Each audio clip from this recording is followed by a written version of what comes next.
We see ourselves in a spiritual sense as passing through a dark night. The dark night is not easy and we cannot predict its stages, but a dark night is a process, and this gives us the hope that we are coming through into a new order and recovering the sense of Christianity as a wisdom tradition, not just as a moralistic or institutional kind of religion. On In Good Faith, we believe that all faith traditions have something to teach us about how God is working in the world and in our lives. So join us as we listen and learn.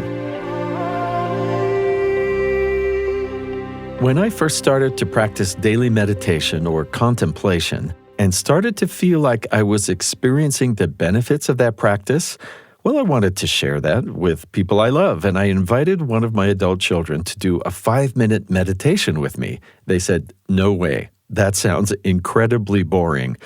I said, "Well, I'll lead you through it, so at least you will have my voice to listen to." They said, "Still sounds boring." And so I tried, how about 1 minute of breathing and meditation? Well, it's been years. We still have not done that 1 minute together.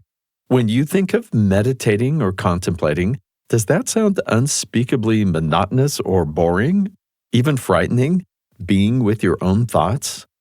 So if you've ever panicked about sitting with your own thoughts for an extended period of time, you might take heart by listening to our guest today, Father Laurence Freeman. Before entering monastic life, Father Laurence Freeman worked with the United Nations in New York, in banking, and in journalism. He's director of the World Community for Christian Meditation, WCCM, an inclusive contemplative community. A prolific author, his most recent book is Tasting Wisdom, Meditations for Every Day of the Year. He was awarded the Order of Canada in recognition of his work for interfaith dialogue and the promotion of world peace. I started the conversation by asking him about the Benedictine order.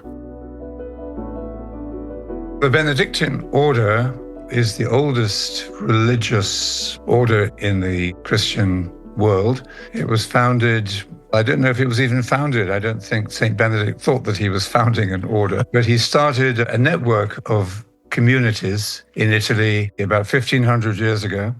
And he wrote a rule for life, how people who are seeking God, he said, truly seeking God, can live together without killing each other and persevering until the end. The Rule of St. Benedict, it's a small little document, but it's one of the most influential documents, I think, in Western civilization, really.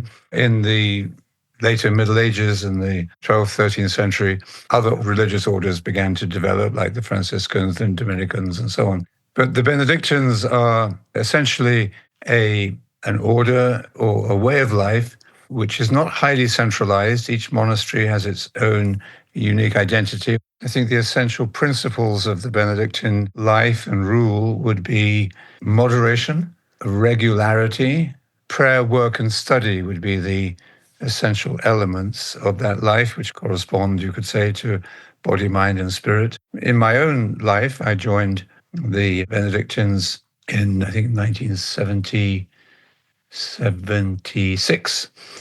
And I have lived different forms of that Benedictine life since then. Now I'm a Benedictine monk, and we have a community in France, which is our international center called Bonneveau, that is developing, I would say, a new form of this ancient tradition. I appreciate the introduction. You will be contributing to the upcoming Faith and Science Conference being held in Rome. People can check that out at faithandscience.eu. And I wonder if you talk to me about what you will be presenting about contemplative life. I think my focus would be the fundamental importance of contemplation, contemplative consciousness, as a way forward through our present disastrous pandemonium and crisis. And things do not look as if they're getting better at this moment. And I think one of the underlying reasons is that we have lost our balance. So what I'd like to talk about in the Faith and Science Conference is how do we overcome this disastrous imbalance that we have led ourselves into?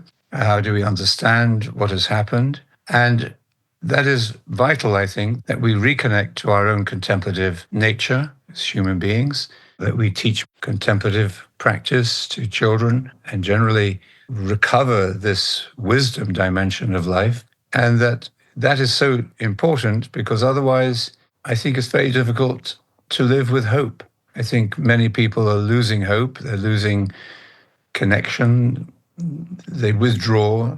They feel helpless or angry. We either see that we're in a downward spiral going into a big crash, or we see ourselves in a spiritual sense as passing through a dark night. And a dark night is not easy, and we cannot predict its stages. But a dark night is a process, an evolutionary process. And this gives us the hope that we are coming through into a new order and a new level of consciousness in humanity as a whole. My point is that faith and science need to collaborate, they need to dance together, they need to respect each other. And I think more and more that is the case. And that will enable the world to understand the importance of recovering what we have lost or forgotten. That is this wisdom dimension, the contemplative dimension of life. Without that, I think we are headed for further pandemonium. Well, thank you for the explanation. And I wonder if you could talk, for someone who has heard of contemplative life, contemplative prayer, how is that distinct from the other kinds of prayers that every faith tradition, and even people of no faith, find themselves uttering something often to the universe or, quote, God, if you're there? How is this kind of prayer different? Perhaps one of the most important questions for our time is, what is prayer? What do we mean by faith? And how is faith different from belief? I think these are distinctions which really will help us to regain our balance and clarity. I think the best way I could answer that briefly would be to say that think of prayer as a big wheel, and it touches the ground. There's a sense of movement or progress, like wheels take us somewhere. The wheels have to touch the ground if it is to be a journey, to move us, to lead to development and to growth. And think of an old-fashioned cartwheel with the different spokes of the wheel. And the different spokes of the wheel represent what we usually call the different forms of prayer. And you have all sorts of prayer, many of which are replicated or identifiable in all traditions. There's worship, there's more intellectual prayer, there is praying together in a large group, praying together in a small group, praying on one's own. You have candles and you have incense and you have all the other things.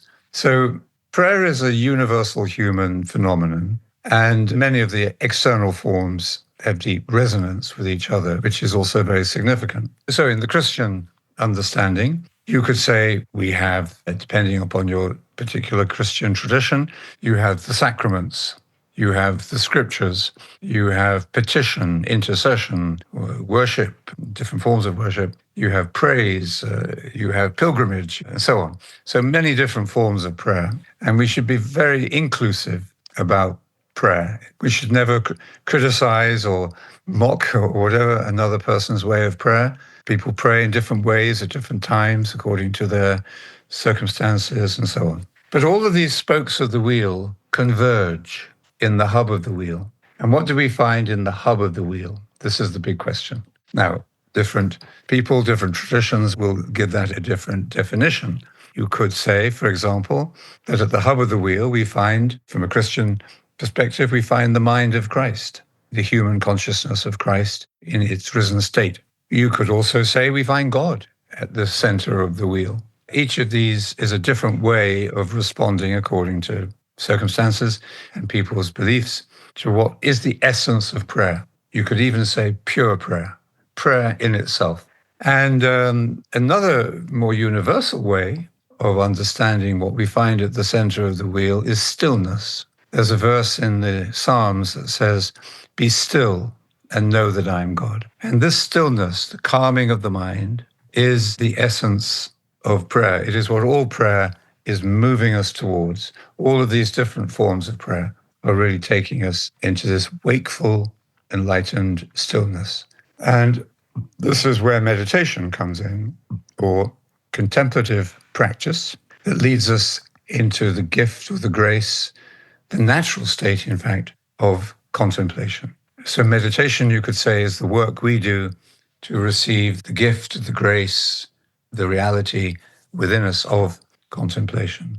That's how I would see prayer. I think we need an integrated model, and we shouldn't, I think, separate these different forms of prayer as if they were in competition with each other. The problem for many Western people is that we have lost this familiarity or this understanding of contemplation itself, indeed of wisdom. And therefore, if you are religious as a Western person, you may be very suspicious of contemplation because you're not thinking about God, or you're not speaking to God, or you're not asking God for good weather or to solve the political crisis. You may well feel, and some do, depending where they are on the spectrum of spirituality, that meditation as a practice and contemplation as a reality doesn't belong in your Christian perspective. Whereas I think in nearly all the other traditions, contemplation and meditation are regarded universally as central. And even in the Eastern Christian world, the Orthodox Church, they never lost this prayer of the heart, it could also be called. And the Jesus prayer, of course, is a characteristic of the Orthodox Church. So it's a little varied, of course, interculturally and even between Christian denominations and Christian churches. But I think our work has been, as a community, to try to recover and restore this contemplative dimension to Christian world. It's also recovering really the wisdom dimension and recovering the sense of Christianity as a wisdom tradition, not just as a moralistic or institutional kind of religion.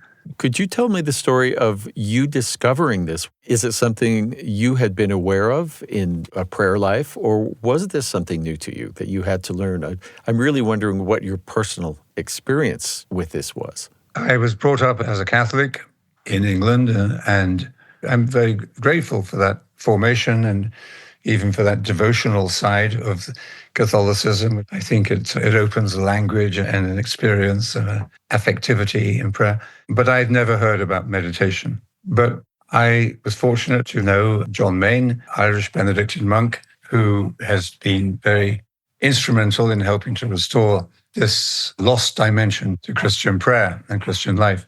I went to see him when I was in my first year at university about some other issues. I'd already begun to drift away from childhood sort of religiosity or spirituality, and I was reading a lot.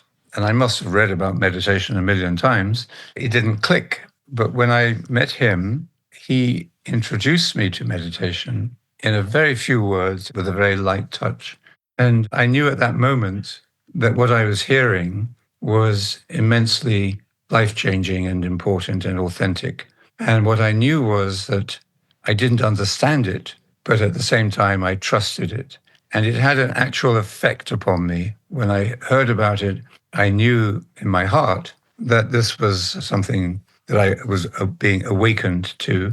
And I felt a desire, a deep desire to enter into this experience. Now, I was quite young at first year university, so it took me a few more years before I got very close to any kind of practice, and that eventually led me to become a monk. But that was my journey. And I think the reason I didn't understand it intellectually was because I was trained by my educational system to see everything intellectually or from the head. And when he said that when we meditate, we leave words, thoughts, and imagination behind, that was fascinating. And at the same time, I thought, I don't understand that, because it would be as if you were unplugging a computer and expecting the computer to work. But I realized through that transmission or through that teaching that he gave me, that the way into reality at the deepest level is through paradox. So what might seem like a contradiction turns out actually to be a paradox. That's what I've been finding ever since. So you said that you didn't understand it at first because you were approaching it intellectually, and I relate to that. I always thought of meditation as some special power of the mind, like mind over matter, mind over body. But as I've practiced, I've discovered it's actually getting myself out of my mind, the endless chatter the Buddhists call the monkey mind, and becoming a relaxed and attentive observer of my thoughts and physical sensations, actually experiencing a wholeness of body and spirit rather than this giant mental power surge, which is a place of presence and of peace. Your book, Tasting Wisdom, Meditations for Every Day of the Year, there are different kinds of meditation I've read about, some where you are just observing the thoughts as they come and go. But then there are times when someone will meditate on a particular word or a particular scripture. And I'm wondering, with meditations for every day of the year, what was the intention here, that there would be a place of focus for people who are learning this? Could you tell me about that? Yes, I think that the word meditation is a rather vague word today. And if you look up scientific research, for example, into meditation on the internet, you'll find hundreds or thousands maybe of studies based on mindfulness. We have to really define it or understand it in its nuances. So I would say that what we're teaching is a very simple, radically simple form of meditation, a contemplative practice, which is not in any way opposed to, competitive with mindfulness or other forms of meditation. As I said, there are many spokes in the wheel. But I make a distinction, I think important one, between preparation for this deep, simple, radically simple practice, which leads to transformation of one's inner consciousness, and the preparation could be calming, reducing stress, or even a form of enrichment through the use of the mind and reflection. So all of these are good forms or spokes or forms of prayer. But I think we need to see that the essence of prayer, which in my own tradition, the early Christian monks called pure prayer, or ratio pura, offers us a way, simple, direct way. Now, simple doesn't mean easy, but it does mean possible. You can do it. Anyone can do it. And in fact, the easiest people to teach meditation to in the way that I'm describing are children. Maybe children and very old people if they're awake. The reason for that, I think, is you can discover in the Gospels, Jesus is a teacher of contemplation. And he doesn't give a particular method, but he describes the essence of meditation: interiority, go into your inner room; silence, don't go babbling on, talking all the time. Thirdly, he says, do not worry. So find equanimity, calmness of mind. Then he says, be mindful, or set your mind on God's kingdom. That doesn't mean think about God. I think it means much more attention, pure attention, objectless attention. And then finally, he says, be in the present moment. Now, those are the ingredients of contemplation. And those are the qualities that we're developing in the practice of meditation as we teach it. As I said, it doesn't replace or reject other forms of spiritual practice, but it does give you, I think, a better model and a better sense of the goal and of the immediacy. It's not complex, but we today are so uptight, so distracted, so superficial, that when we sit down to meditate, we begin to lay aside our thoughts, our words, our imagination. We may panic, we may just feel we're failing. And this is where it's very important that we see it not just as a technique of stress reduction. It does reduce stress very much and brings you peace. But it's not a technique of stress reduction. It is a discipline. And discipline is not a very popular word, maybe, unless you're learning a musical instrument or a language and you really want to learn something. You accept a discipline and embrace the discipline and love the discipline. But the word discipline means learning. So we approach meditation as a learning process, little by little, step by step. We start where we are. Maybe we can only meditate for 2 minutes to begin with, but with support, friendship, community, you can build up that discipline, and then your life begins to be transformed. A lot of people will think monasticism might be, let me separate myself from the world, but you have found a particular kind of engagement. You've studied at Oxford, worked at the United Nations. Your efforts on health and meditation, in fact, led to a contemplative healthcare initiative at the Royal College of Physicians of Ireland. And Canada has awarded you one of its highest honors.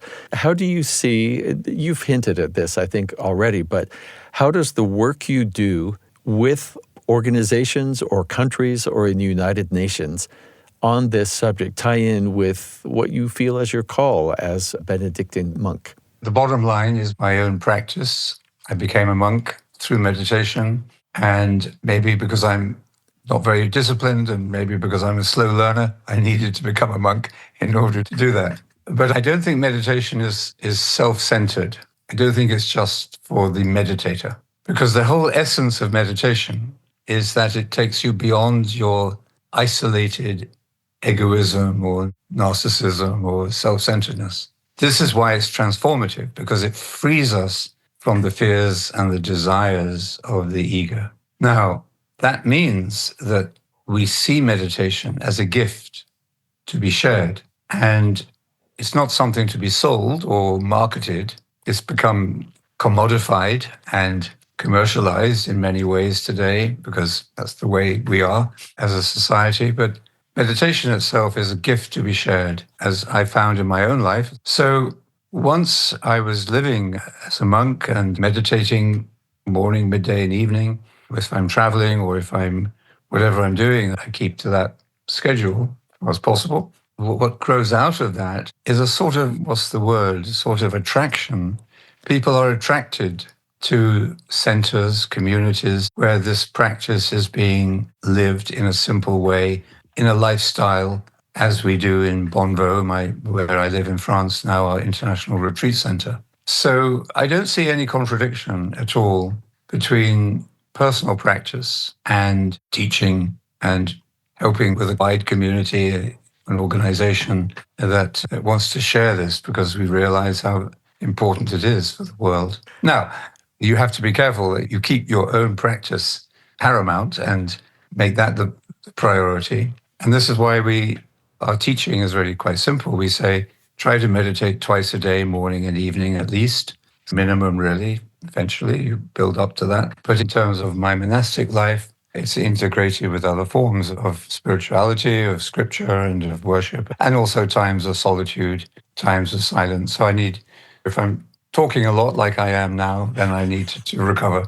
I appreciate your time, and I know we are getting close here, but in the last little bit, I don't know what exactly your experience of finding God or making a connection was, if that was with meditation and contemplation or what came before that. But what have you learned over the course of your practice about God? Or how has your relationship to the divine changed or deepened? Well, I think when I was very young, I had a strong sense of God, but it was a God other than me or outside of myself, and therefore a God who you could appeal to if you wanted something or there was a problem. That's very universal, of course. But I would say that through the practice of meditation and a contemplative vision or contemplative understanding of reality, I would say it has become radically simplified. And I would say there is only God. Where is God not present? God is all in all. And God is the ground of being. And although our minds, our egos can intrude and complicate and fill us with confusion or with egotistical behavior or whatever, nevertheless, we can always come back to this fundamental truth that God is. God, in the biblical revelation of God, is simply I am. God is I am. If we can build a dimension of stillness into our lives, and many people would say, oh, I can't, I'm too busy, I'm too distracted, I've got too many demands. I think it's vital that we do.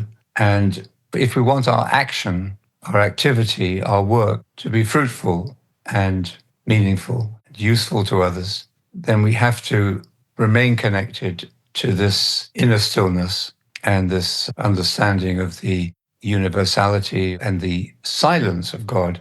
I think we just have to realize God is beyond words, images, and thoughts. And yet, where is God not? Father Laurence, you mentioned people being too busy or distracted. You reminded me, I heard someone say, if you don't have time to meditate for 10 minutes every day, then try 20. Yes. Meaning right, it's that important. And if you're that busy that you don't have 10 minutes, you need it even more than you know you need it. Finally, do you have a story or an example of helping someone discover or seeing someone discover this and it making a change in their life? Many stories. People I teach or speak with about meditation teach me a great deal. And I'll give you one very practical example. When we meditate, we take a word, as I said, and we repeat this word silently in our heart, letting go of thoughts. And one of the things we say is, you're not supposed to think about the meaning of the word. We recommend generally any different words you could choose and different religious traditions as well. But we normally recommend the word Maranatha.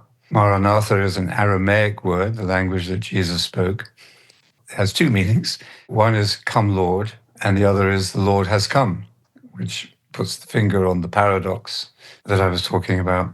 But we tell people you don't think about the meaning of the word as you say it. You just repeat it and listen to the word and let go of thoughts as they arise. And I was talking to somebody once who was saying that they'd been meditating for 3 or 4 years. And he said, I'm still finding meditation very difficult. And then I sort of repeated the basic teaching as I just described. And he said, oh, you mean I don't have to think about the meaning of it? Now, he must have heard that 100 times. So I think every person comes to this awakening or understanding and insight in their own way. All that matters is that we are on the way. We don't have to evaluate ourselves or think we're great meditators or experts or any of that. We just have to be. And then the day will come when something opens up and you see it and you say, oh, why didn't I get that before? Many thanks to Father Laurence Freeman for speaking with us. This episode was produced by Heather Bigley. Our production team also includes Aaliyah Ebert, Katarina Martinich, and James Sturdivant. Our post-production sound designers are Mark Hansen, Ashton Parkinson, and DJ Cromarty. If interfaith understanding is important to you, be sure to leave a comment or positive review on YouTube, Spotify, Apple, wherever you get your podcasts. And find us on Instagram and Facebook at In Good Faith Podcast. In Good Faith is a production of BYU Radio. I'm Stephen Cap Perry. I hope you join me again soon, right here, In Good Faith.